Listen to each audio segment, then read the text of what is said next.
This show is produced by the Hartman Media Company. For more information and links to all our great podcasts, visit hartmanmedia.com. Welcome to The Commercial Investing Show, where we analyze, explain, and exploit the opportunities presented in today's commercial property marketplace. If you're interested in apartments, mobile home parks, self-storage facilities, and other income property, you've come to the right place. We'll explore what's hot and what's not in markets nationwide in the relentless pursuit of return on investment. Here's your host, Jason Hartman. It's my pleasure to welcome Dan Rutherford. He is the Deputy Director of the Office of Consumer Education and Outreach of the Commodities Futures Trading Commission, former Senior Content Specialist of the Consumer Financial Protection Bureau's Office of Financial Education, and former Associate Director of the Financial Industry Regulatory Authority's, or FINRA's, Office of Investor Education. Dan, welcome. How are you? Oh, thanks, Jason. Thanks for having me on. It's good to have you on. You are deep into a project educating people about fraud in the world of options trading, I guess, right now, right? Well, yeah, it's a little trickier than that. Binary options, specifically, they're not exactly what most people would think about when they think about options trading. Typically, when you buy an option, it gives you the right to purchase or sell a security or a futures contract, a specific price at some point in the future. With binary options, they're more of a predictive option. Mm-hmm. So if I were to say, for example, purchase a $100 option to predict what the price of Bitcoin might be at noon today, I would, put $50 down to purchase the option, and if my prediction was right, I would get $50 back, in addition to my principal. If I'm wrong, I lose the $50 principal.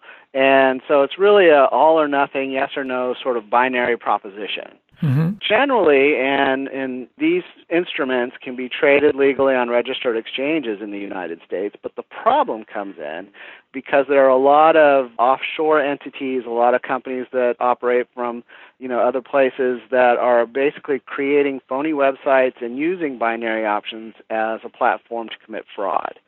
And so we're seeing this a lot in the cryptocurrency space because cryptocurrencies have grabbed a lot of attention and a lot of significant returns over recent months. That's really drawn a lot of people into this particular fraud. So I want to make sure we nail it. So the difference between a regular option and a binary option is what? Just kind of outline that one more time, if you will. So it's the predictive nature of the binary option. Okay. So in other words, instead of purchasing an option with a strike price that I would get the choice to exercise or not, I purchase and make a put or call decision, a yes or no proposition against a particular market event occurring at a specific point in time. Fantastic. Okay, good. So the fraud is occurring just because people set up fake websites? Is there Tell us more about what people need to be careful of, what they need to watch out for. Sure, absolutely. Well, first of all, let me just mention that on our website, smartcheck.gov, we've released a couple of brand new videos that talk to some recent victims of this fraud and walks people through how these frauds are actually set up and committed. So I would encourage everyone to visit the site and look for those videos. But generally what happens, and this is really, it's not just a U.S. problem, this is really a global issue. These frauds have been going on for a number of years, but we're seeing more attention drawn to them a little bit because of the cryptocurrencies, but just because they've multiplied recently. But again, these entities that create these websites basically create phony trading platforms. They lurk on social media, and whenever there's a group discussion around something like cryptocurrencies, they tend to infiltrate those groups not only with their own fake profiles, but also with a collection of fake profiles that provide testimonials. So all this is done is to create a veil of fraud that they use to lure in unsuspecting investors who might, just be looking for something new or interesting to invest in. And what we've seen in some of these frauds and what makes them unique is they have a very low barrier of entry. Once you get past the name binary option, it really is a fairly simple product. It's a yes-no proposition, and so it's easy to sort of understand if you make money or not make money. When you sign up with a credit card. You'll later be contacted by someone who calls themselves a broker. They give you a lot of personalized attention, which is really a hard upsell to a lot of other products and offerings like loss insurance. They insure you against losing money. So now it becomes a risk-free investment. And so all of these are red flags that there's a fraud going on. Once you feel like you've really made some significant returns and want to take away some of your profits, well, guess what? They stop returning your emails and phone calls, and you're left high and dry. Do you know what amazes me? I'm sure it amazes you too. I mean, you've probably had the same thought I have. How is it that people will make so much effort to commit a fraud, to screw people, when they could simply apply the same or maybe less effort to being a legitimate business person? I mean, it's really, these criminals make a lot of effort. It's not like it's the easy road, is it? I mean, what you mentioned, they create fake social profiles, they create fake websites with fake testimonial. I mean, do you know how hard it is to keep all that going? I can just imagine. I mean, I remember watching that documentary, or one of them, about Bernie Madoff, and keeping all those balls in the air can't be easy for these people. Well, again, the reason why they do it is because it's profitable, and but so is a real business, right? That's all I'm saying. Just compare the two. Yeah, but illegitimate businesses, aren't regulated. They're not taxed. They're not. There's a lot of responsibility that comes with owning and operating an actual business.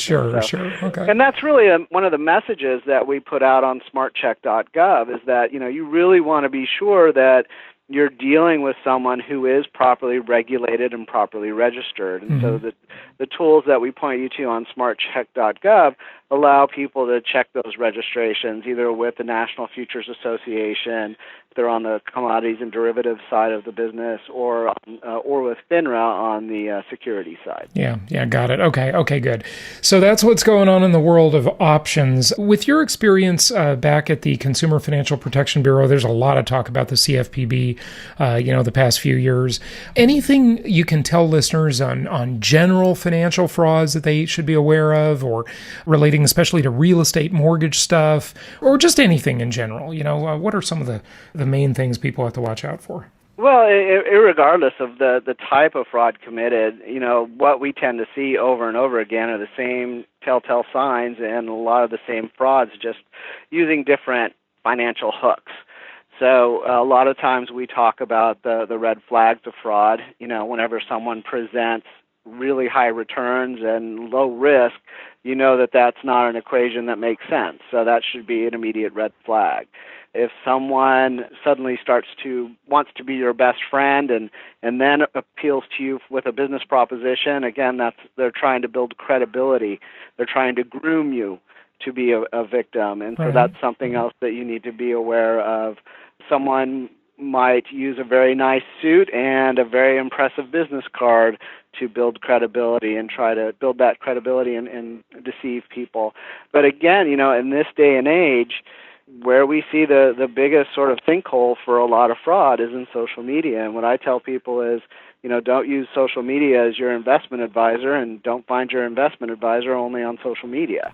If someone approaches you with an investment opportunity, regardless if it's real estate or securities or commodities or what have you, your first focus should be on that individual's credentials. Check them out, make sure they're properly registered with the state regulator, with the federal regulator. Check their background and work history and disciplinary history to make sure they have a clean record, and then look at the investment. If you focus first on the person, you're less likely to be swayed or influenced by the opportunity. Interesting stuff. Talk to us a little bit more, if you would, about the cryptocurrency world. I mean, we're right in the middle of seeing a significant regulatory change. Well, I guess there hasn't really been any regulation, and regulating these things as securities, which I think is probably the correct, I think the government's stance, the SEC's stance on that is probably right. What do you think? I mean, the promoters of these various cryptocurrencies are trying to say, well, it's a product, it's not a security. I don't know. I guess they both have an argument.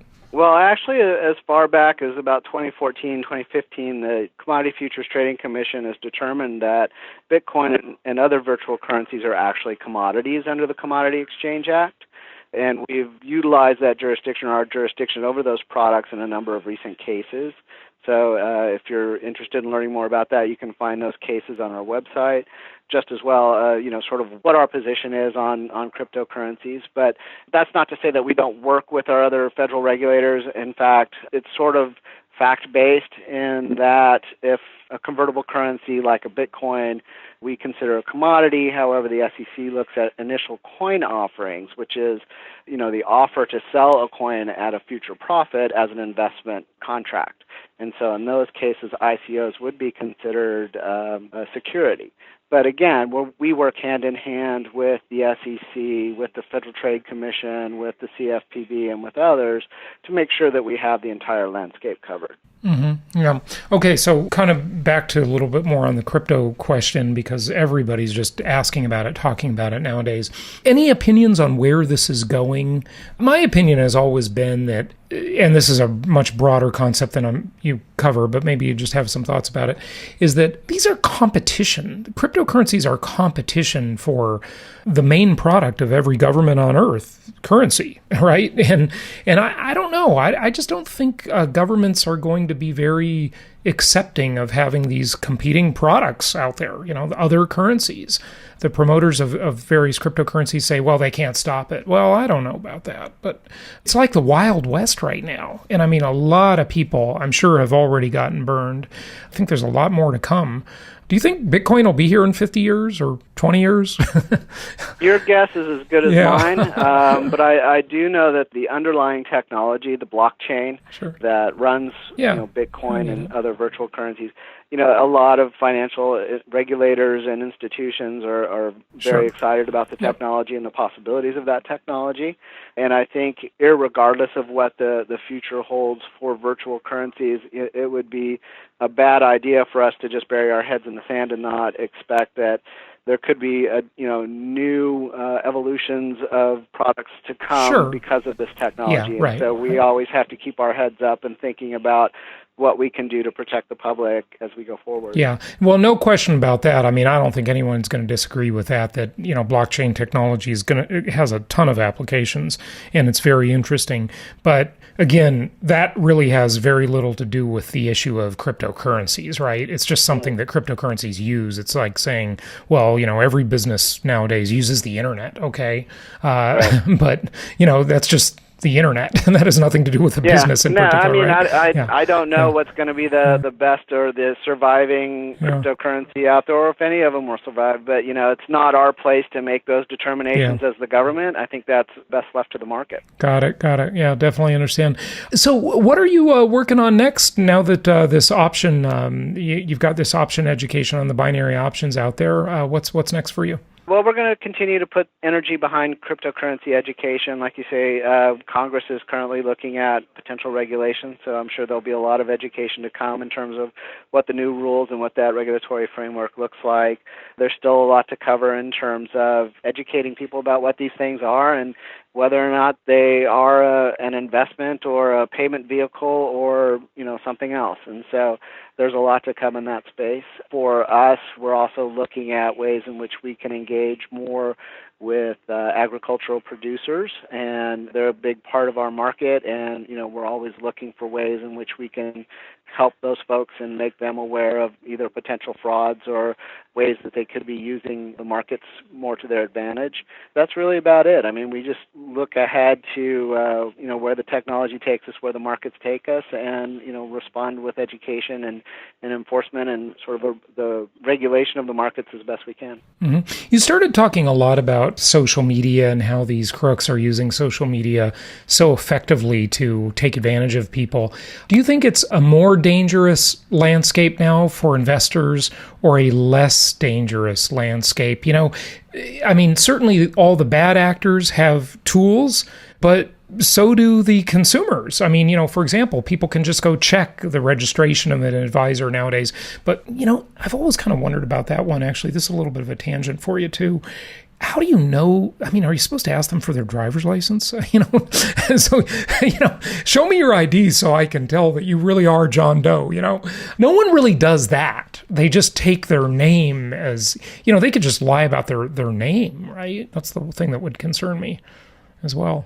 Yeah, the whole issue of fraud is built on deceit. So you can't, unless you have a lie detector built in, it's going to be kind of hard to eliminate all fraud. But most people, if you ask for a business card and they're on the security side or they're a professional investment advisor, they'll have information that would take you to verify their registration.